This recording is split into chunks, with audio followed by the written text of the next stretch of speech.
एक ओबीसी अफसर नहीं दिख रहा, एक आदिवासी अफसर नहीं दिख रहा, एक दलित अफसर नहीं दिख रहा है मुझे। ये हो क्या रहा है सर? सर देश का हलवा बट रहा है सर, और इसमें 73% का एक है ही नहीं सर। ये आप लोग हलवा खा रहे हो और बाकी देश को हलवा मिल ही नहीं रहा है। ठीक है सर, 20 अफसरों ने बजट को तैयार किया, हमने पता लगाया है। 20 अफसर, शांत हो जाइए प्लीज सर। 20 अफसरों ने, उनके नाम मेरे पास है, अगर आप नाम चाहते मैं दे दूंगा। 20 अफसरों ने हिंदुस्तान का बजट तैयार किया है। मतलब हिंदुस्तान का जो हलवा है 20 लोगों ने बांटने का काम किया है। अब स्पीकर सर, उन 20 लोगों में से 90% लोगों में से 90% लोगों में से सिर्फ 2 हैं, एक माइनॉरिटी और एक ओबीसी। और इस फोटो में एक भी नहीं है। मतलब फोटो में आपने पीछे कर दिया, वो भी पीछे चल गया।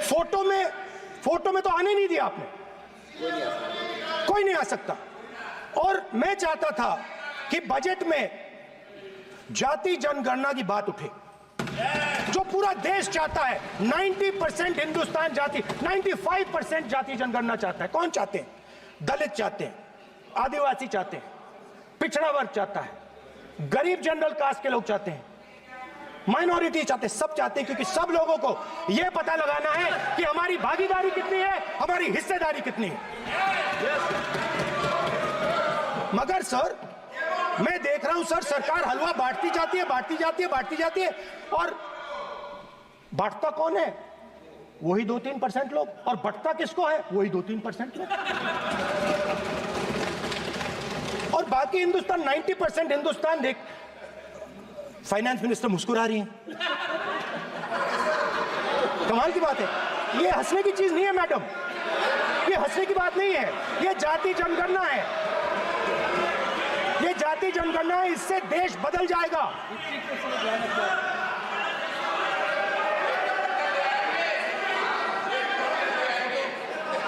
सर आपको सर ये जो सर जो पद्मव्यूह वाले हैं, उसको चक्रव्यूह को पद्मव्यूह भी कहा जाता है। सर जो पद्मव्यूह वाले हैं, इनको गलतफहमी है। ये सोचते हैं कि देश के युवा, देश के पिछड़े लोग अभिमन्यु हैं। देश के पिछड़े लोग अभिमन्यु नहीं है, अर्जुन है। और वो जो आपका चक्रव्यूह है, उसको फोड़ के फेंक देंगे, फेंकने वाले हैं। पहला कदम इंडिया गठबंधन ने ले लिया, आपके प्रधानमंत्री की कॉन्फिडेंस को हमने उड़ा दिया। मतलब आपके प्रधानमंत्री भाषण में आ ही नहीं पा रहे।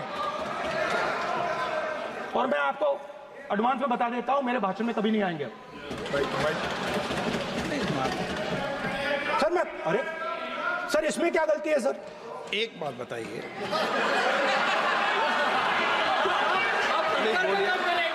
सर तो जो पद्मव्यूह वाले लोग हैं सर, जो कमल फॉर्मेशन वाले लोग हैं, उनको हिंदुस्तान का नेचर नहीं समझ आया।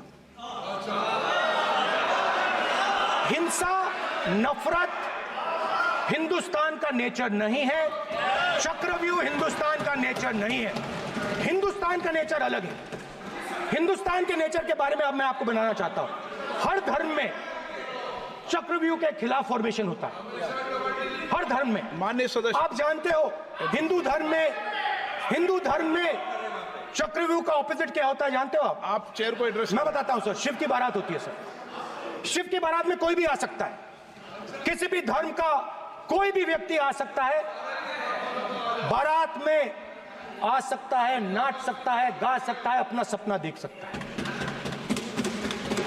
सर गुरु नानक जी, सिखों की बात करी जाए तो सेवा करने से किसी को नहीं रोका जा सकता है, लंगर से किसी को बाहर नहीं फेंका जा सकता है। सर इस्लाम में कोई भी मस्जिद में आ सकता है, चर्च में कोई भी घुस सकता है, संघा में कोई भी आ सकता है सर। मगर इनके चक्रव्यूह में सिर्फ 6 लोग हैं सर। तो ये लड़ाई शिव की बारात और चक्रव्यूह के बीच में है। हम चक्रव्यूह तोड़ते हैं, हम चक्रव्यूह तोड़ने का काम करते हैं। मनरेगा, हरी क्रांति, आजादी, कॉन्स्टिट्यूशन, ये चक्रव्यूह को तोड़ने के काम हैं। इससे देश में खुशी आती है, डर मिटता है, कॉन्फिडेंस आती है। आप पद्मव्यूह चक्रव्यूह बनाने का काम करते हो। चक्रव्यूह शिव की बारात को हरा ही नहीं सकता है। आप अपने इतिहास को देखिए। आप अपने आप को हिंदू कहते हो, आप हिंदू कहते हो, आप हिंदू धर्म को समझते नहीं हो।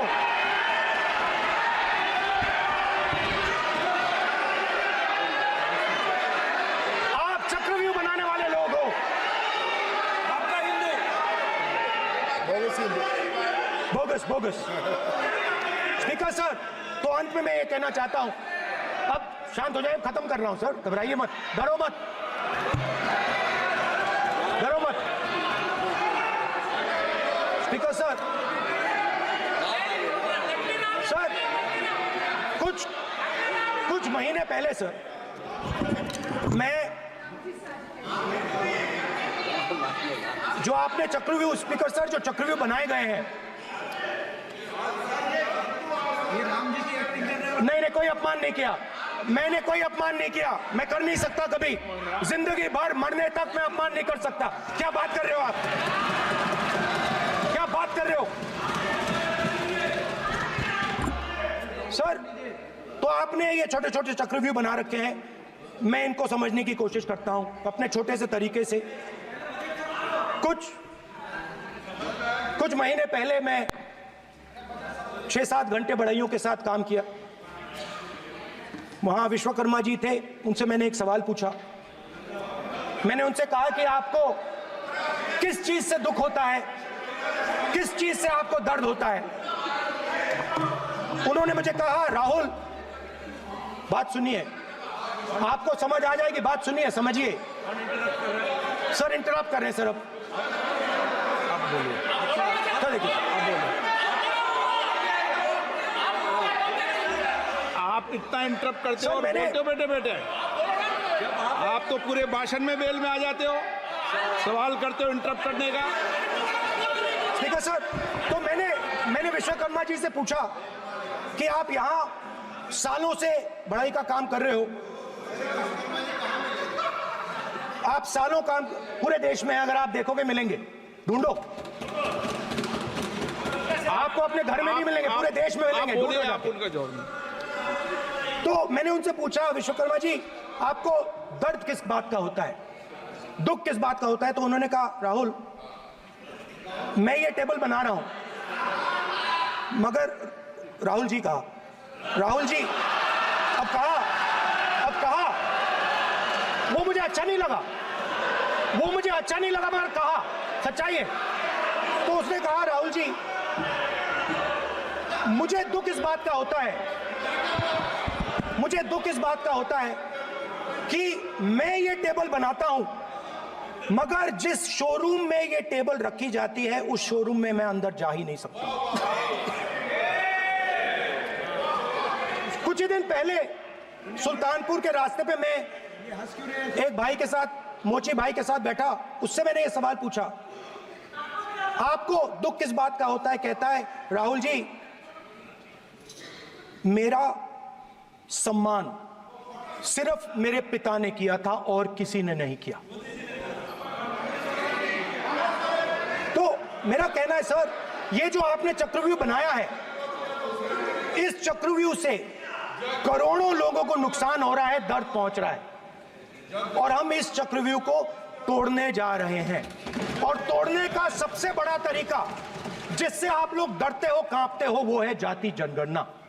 और जैसे मैंने कहा था कि इंडिया गठबंधन गारंटीड लीगल एमएसपी इस सदन में पास करेगी, वैसे ही मैं कह रहा हूं, आपको अच्छा लगे ना लगे, जाति जनगणना इस हाउस में, इस सदन में पास करके हम आपको दिखाएंगे।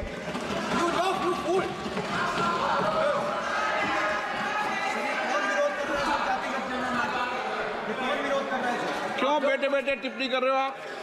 क्यों बेटे बेटे टिप्पणी कर रहे हो? फिर वो टिप्पणी करेंगे। स्पीकर सर, जाति जनगणना से ये जो छोटे छोटे खांचे आपने बनाए हैं, ये जो आपने सिस्टम बनाया है, चक्रव्यूह का सिस्टम बनाया है, ये टूट जाएगा। और इसके लिए हम पूरा दम लगा के, पूरा इंडिया गठबंधन दम लगा के ये काम करेगा। धन्यवाद। जय हिंद।